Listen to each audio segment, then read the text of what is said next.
Together, we'll be exploring how integrating SEL into inclusive early childhood classrooms can transform the learning environment. We will look at why this shift happens or matters, or explore the CASEL framework, and most importantly, discuss practical strategies that teachers can use effectively and immediately in their classrooms. So let us begin by considering how many early childhood classrooms traditionally approach the behavior management. So what I often see in many settings is that classroom systems prioritize control and compliance, and children are expected to follow directions quickly and remain quiet during instruction and complete tasks according to the teacher's expectations. And for that, what teachers usually use in the classroom, my observation, and I believe it's all around the world, which is using the behavior charts, reward systems, or timeout areas are often used to encourage behaviors, good behavior, or the compliant behavior, let's say. So while these strategies may produce short-term order, they do not necessarily help children develop peer social emotional competencies. In fact, compliance-based systems, they treat behavior as something that must be corrected rather than understood. So when a child interrupts, refuses to participate, or becomes emotionally overwhelmed, the response is frequently focused on stopping the behavior rather than exploring what the child might be experiencing emotionally. Developmental research suggests that young children's behavior is a form of communication. So we have to understand them. What the children is doing is trying to communicate something. Children may act out because they're frustrated, because they're overwhelmed or anxious, or seeking connection with an adult. Research on early childhood classrooms also showed that the quality of teacher-child relationships strongly influences children's behavior and engagement. Robert Pinata and have demonstrated that when teachers focus on building secure, responsive relationships with children, students show improved emotional regulation, greater engagement, and fewer behavior challenges. So what this suggests that classroom management is not only about rules and systems, it's fundamentally about relationships.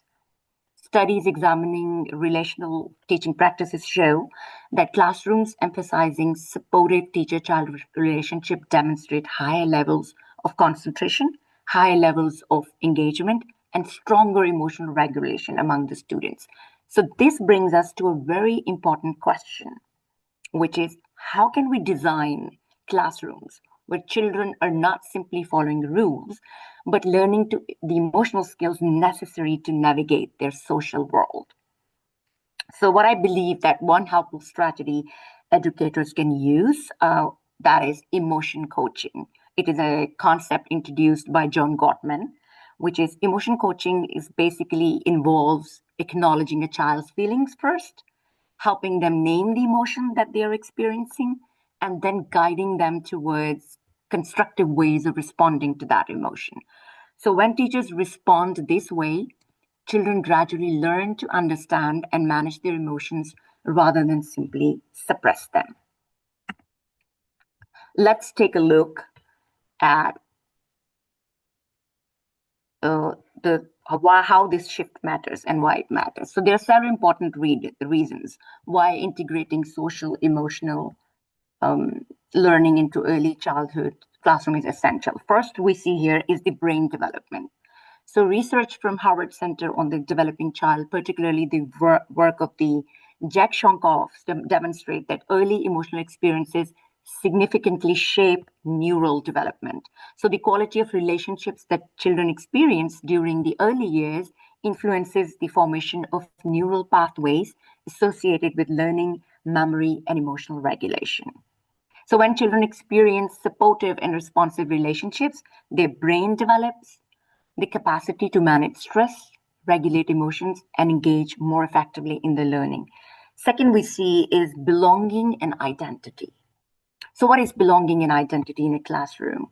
Inclusive classrooms bring together children with diverse abilities, cultural backgrounds, languages, and family structures. When classroom environment intentionally cultivate empathy and respect and representation, children begin to develop a sense of belonging, that I belong here. This is my safe space. Feelings valued and understood is a powerful motivator for engagement and learning. And third, we see is the long-term outcomes. So research shows that social emotional competencies developed in childhood strongly predict the later academic achievement, mental health, and positive relationships. Children who learn how to manage emotions and collaborate with peers are better equipped to succeed not only in their schools but throughout their lives. Longitudinal research further highlights the importance of social emotional skills. And there is a study by Johns, Greenberg, and Crowley which found that children's social competencies in kindergarten, right there in kindergarten, was strongly associated with positive adult outcome decades later, including high levels of education, employability, employment stability, and low rates of mental health difficulties. Findings like these, they remind us that the social emotional skills children develop in the early childhood can have lifelong implications. And again, research from Harvard Center on Developing Child also emphasize that supportive adult relationships help buffer the effects of stress on young children's developing brains. When children experience consistent emotional support from caregivers and teachers, they're better able to manage challenges and engage in learning. So these findings make it very clear that SEL is not an optional add-on addition in our curriculums, but it's a very critical component of educational success. Now let's take a look at this very famous framework, and I'm sure most of you are aware of this framework, which is because it is one of the most widely recognized framework for understanding social emotional learning. And it is developed by Collaborative for Academic, Social and Emotional Learning, CASEL, which identifies actually five core competencies that support social emotional development. And the first one that we see here is self-awareness, which involves recognizing one's emotions, thoughts, and values, and understanding how they influence behavior. The second one is self-management. And we all know that self-management includes our ability to regulate emotions, control the impulses, and persist in challenging situations. The third one is social awareness. So social awareness is the ability to empathize with others, understand diverse perspectives, and demonstrate respect for differences.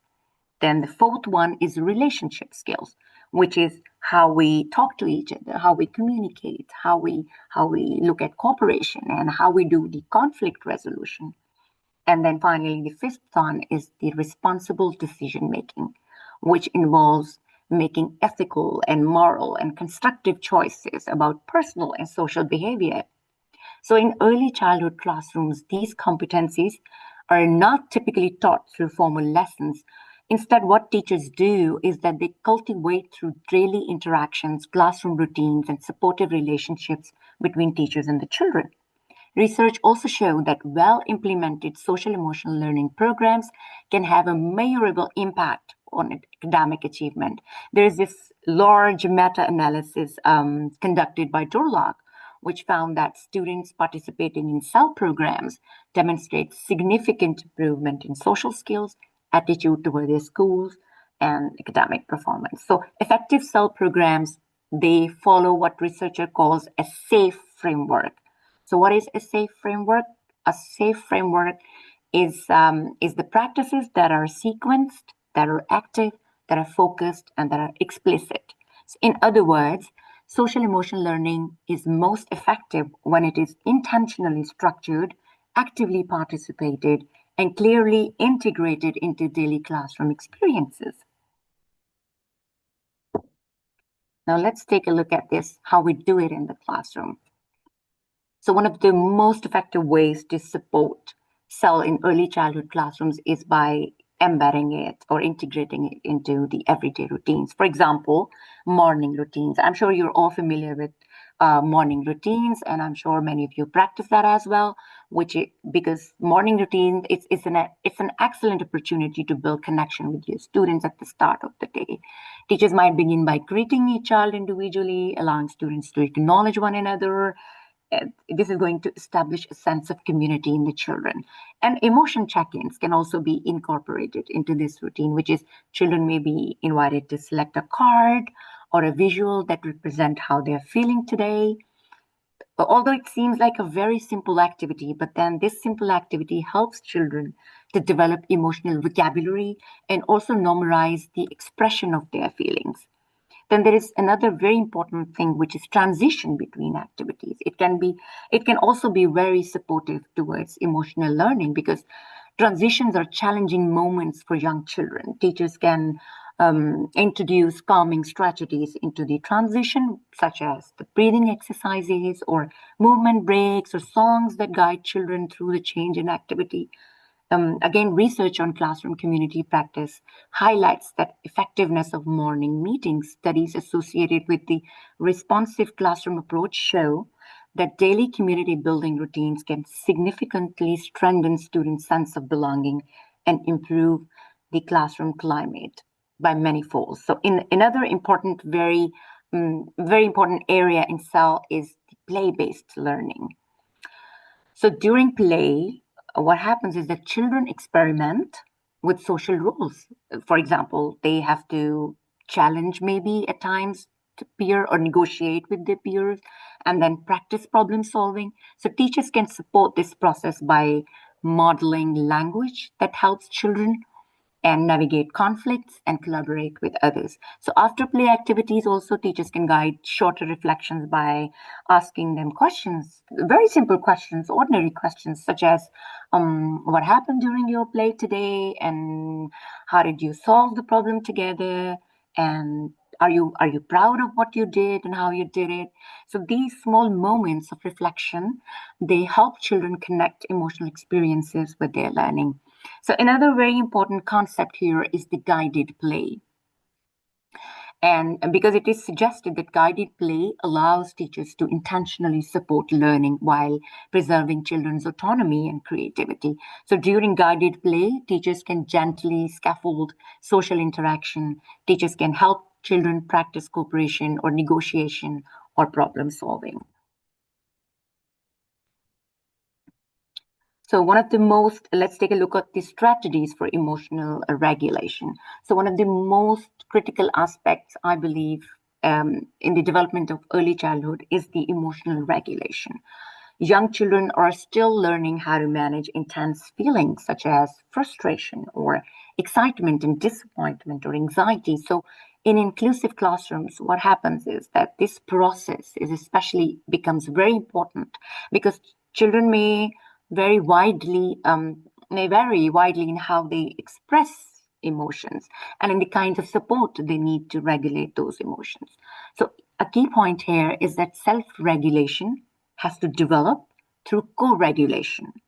So before young children can calm themselves independently, they first learn to regulate with the support of a trusted adult. In other words, children do not begin with self-control. They don't know how to do the self-control. So what they do is that they have to develop it through repeated experiences of being soothed, guided, and emotionally supported. So this is why teachers' presence matters so much as a co-regulator of the emotion. Researchers studying emotional development, they emphasize that co-regulation is a critical foundation of self-regulation. It is a process in which adults support children through what teachers can do is they can do warm relationship, they can model good behavior, they can use guided practice until children gradually develop the ability to regulate their own emotions. So one strategy that I believe can be very helpful for teachers is called the zone of regulation. This approach helps students to categorize their emotion states into different zones and learn strategies for returning to a calm and ready to learn state. What teachers can use in it is short mindfulness activities. They can also support emotional regulation, because simple breathing or mindful exercises can strengthen your executive functioning skills and improve children's ability to manage emotion and attention. One effective strategy is the creation of a calm down space within your classroom. These spaces should not be used as punishment areas. In my observation around my own schools, I have seen that usually teachers put a seat in a corner, and if a child is misbehaving or creating a lot of mess in the class, the teacher would ask the child to go and sit on that seat. Now, if you guide the child to go and sit on that seat, this is more like a punishment. So you can still have that seat, but call it, maybe, put up a chart there and call it a calming timeout or a calming corner. So instead, they should be supportive places, I believe, where children can go with teacher guidance to pause, they can breathe, and they can regain their emotional balance. And the teachers can give them a choice that, rather than saying that you are misbehaving, the teacher can say, I believe that you're not feeling fine. So why don't you take some time, sit there, calm down, think about something that you like to do, and let me know when you feel fine. So another important strategy involves body-based regulation tools, which is young children process emotions through physical experiences. So practices such as deep breathing, stretching, movement breaks, or simple mindfulness activities can be very effective. These strategies help children reconnect with their bodies and reduce emotional overwhelming and an overload. Teacher can also play an important role in feeling identification. When children are helped to name emotion, such as I'm worried, or I am tensed, or I'm angry, or I'm disappointed, they begin to make sense of what they are experiencing internally. So visual emotion cards, books about feelings, and regular classroom discussions can all play a very supportive part in this process.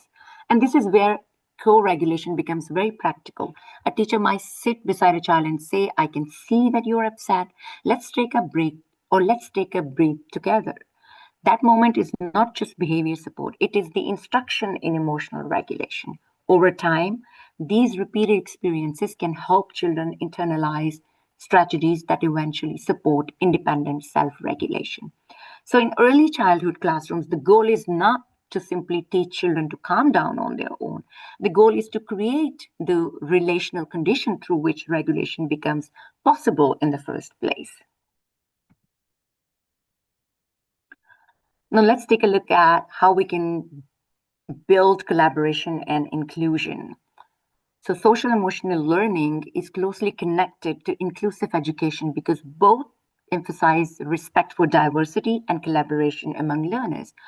One important step is ensuring that classrooms material reflect diverse identities and experiences, because when children see their culture, their language, and abilities represented in the form of different books or stories or toys and classroom displays, they develop a stronger sense of belonging. Another strategy involves partner and cooperative activities, structured activities that require children to work together, encourage communication, turn taking, and shared problem solving.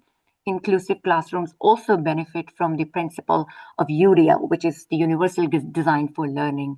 This framework encourages teachers to provide multiple ways of showing what they have learned with their activities, their access to information, and to express their ideas.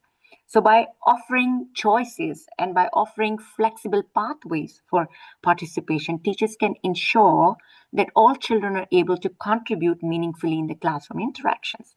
Cooperative learning strategies also support social emotional development because research by Johnson and Johnson shows that structured collaborative activities encourage empathy, communication, and shared responsibility among students. Teachers should also consider how to amplify the children's voices, which is not all children communicate in the same way. Some children may use gestures or visual supports or assistive communication technologies. So you see the ACC devices. So inclusive classroom recognize and support multiple forms of expression so that every child has the opportunity to participate meaningfully in the classroom. So how can we strengthen a teacher-child interaction? Well, research consistently shows that positive teacher-child relationships are among the strongest predicator of children's academic and social success. So in responsive teaching practices, it is the observing children's emotional cues and responding with empathy and support. When a child becomes upset, teachers can acknowledge the emotion rather than dismissing it. One framework we use to study teacher-child interaction is the Classroom Assessment Scoring System, or CLAS, which is developed by Beata and Hambre. And research using this framework shows that classrooms characterized by high emotional support and responsive teacher interactions associated with stronger student engagement and, again, better learning outcome. So another strategy that teachers can use to strengthen this teacher-child interactive bond is the banking time. In this approach, teachers can spend short periods of individual time with the child and engaging in activities chosen by the child. So these brief interactions, they build trust and then strengthen the relational connection between teacher and the student.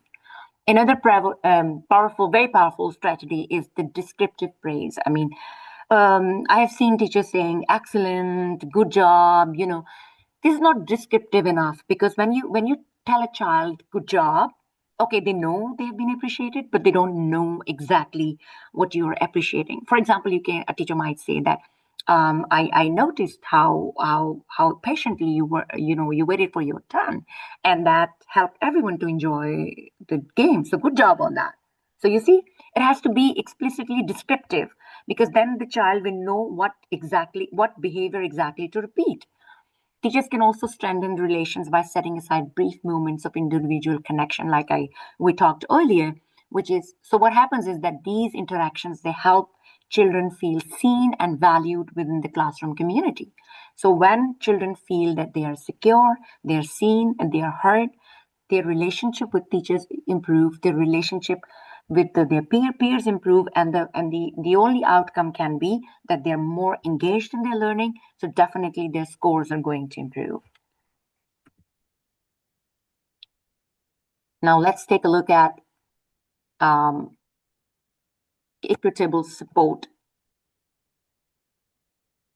So how do we create equitable and supportive cultures? Creating socially and emotional supportive classroom also requires reflection on broader classroom and school practices, which is educators benefit from examining how their own assumptions about behavior and ability may influence the way they respond to children. So reflective practices help teachers to recognize potential biases and ensure that all children are treated with fairness and empathy.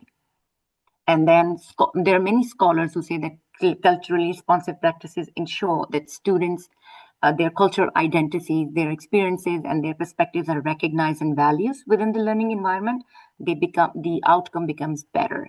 So the trauma-informed approaches to education further reminds us that children's behavior may reflect past experiences of stress and adversity. So it is very important to create a classroom environment that prioritizes safety of the students and predictability and supportive relationship.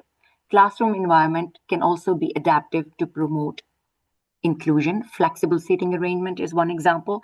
I mean, you can use horseshoe or U-shaped or fishball, according to your lesson plan, because it helps with the visual support. It helps with the peer-to-peer connection. It also helps with teacher and student connection. And sensory-friendly spaces can help ensure that all children are able to participate comfortably in classroom activities.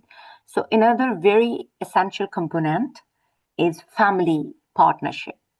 Families play a central role in children's emotional development.